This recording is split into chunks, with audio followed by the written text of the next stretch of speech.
প্রিয় ভিউয়ার্স, আসসালামু আলাইকুম। আমাদের কিষান ইউটিউব চ্যানেলে সবাইকে স্বাগতম। আশা করি সকলে ভালো আছেন। আলহামদুলিল্লাহ, আমিও ভালো আছি। তো আজকে একটি ছোট্ট ভিডিও নিয়ে আপনাদের মাঝে আসলাম। তো আগের চাইতে অনেকটা সুস্থ হাঁস। আপনারা জানেন যে আমার ভিডিও যারা দেখতেছেন যে হাঁস অসুস্থ হয়ে গেছিল, তো এখন আলহামদুলিল্লাহ অনেকটাই সুস্থ। তো আজকে আরেকটি ওষুধ হাঁসকে খাওয়ানো হইতেছে। আশা করি এই ওষুধটা খাওয়ানোর পরে সম্পূর্ণ সুস্থ হয়ে যাবে। তো আমি এখন কি ওষুধটা দিতেছি হাঁসকে, তো সেটা আপনাদেরকে দেখাবো এবং ওষুধটা আপনারা কিভাবে দিবেন তো সেই বিষয়টা আমি আপনাদেরকে দেখাই। তো আপনারা যারা আমার ভিডিও অলরেডি দেখতেছেন, তো এর আগে রেনুবা দেওয়া হয়েছিল, নাফা দেওয়া হয়েছিল, এখন রেনুবা আনা হয়েছে। নাফার চাইতে আরেকটু উন্নত, এটা জ্বরের জন্য খুবই ভালো কাজ করে। তো এই ওষুধটা আপনারা কিভাবে দিবেন, হাঁসকে কিভাবে খাওয়াইবেন, তো সেই বিষয়টা আমি আপনাদেরকে দেখাই। তো সর্বপ্রথম দেখেন, এখানে পানির মধ্যে অল্প কিছু পানির মধ্যে বড়িগুলো কুলে কুলে পানির মধ্যে দিয়ে দিবেন। অল্প একটু পানির মধ্যে দিয়ে বড়িটিকে নরম করে তারপর পানির সাথে একেবারে এটাকে মিশাইতে হবে। তো এখানে আপনার এক একটা বড়ি হাঁসকে আপনি যে দিবেন, প্রতি 2 লিটারে আপনার একটা বড়ি দিতে হবে। তো তো এখানে 900 হাঁস আছে। তো 900 হাঁসকে প্রতিবারে আপনার 100 লিটার পানি দিতে হয়। তো সেই হিসাবে 100 লিটার পানির মধ্যে আপনার 50টা বড়ি দিতে হবে। তো আপনার যদি বাচ্চা কম হয়, তো আপনার পানি যতটুকু লাগে সেই হিসাবে আপনার পানি দিবেন। তো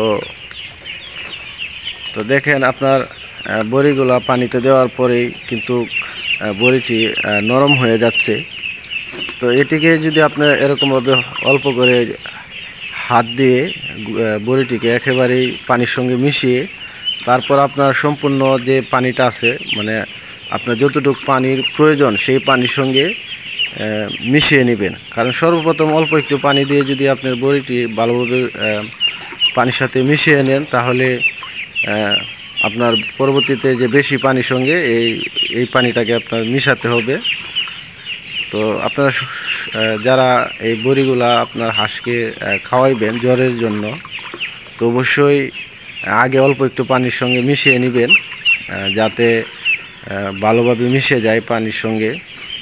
এভাবে হাত দিয়ে আপনার ভালোভাবে নাড়িয়ে নিতে হবে। তো জ্বরের জন্য অবশ্যই খুবই কার্যকারী।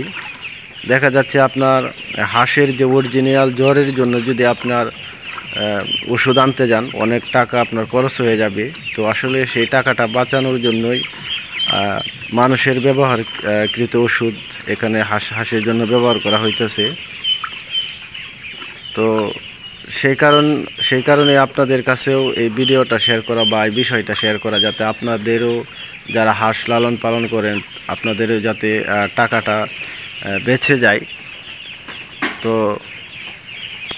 সেই ওষুধটা এখন এখানে পানির মধ্যে 100 লিটার পানির মধ্যে ওষুধটাকে ডালা হয়েছে। তো এটা মিশিয়ে তারপর এখানে দেওয়া হবে। তো এটাই ছিল আজকে শেয়ার করার জন্য আপনাদের কাছে এই ভিডিওটা আমার। তো আমার ভিডিওটাতে যারা এখনও আমার চ্যানেলটিতে যারা এখনও সাবস্ক্রাইব করেন না, অবশ্যই তাদেরকে বলবো আমার চ্যানেলটি সাবস্ক্রাইব করে রাখেন। আমি আপনাদের মাঝে সঠিক তথ্য বা সঠিক বিষয়টা শেয়ার করে থাকি বা শেয়ার করব। অবশ্যই আমার ভিডিওটাতে একটি লাইক করে দিবেন এবং আপনার সুন্দর একটি মতামত কমেন্ট করবেন। তো আজকের মতন এখানে বিদায় নিচ্ছি। সকলে সুস্থ থাকবেন, ভালো থাকবেন। আল্লাহ হাফেজ।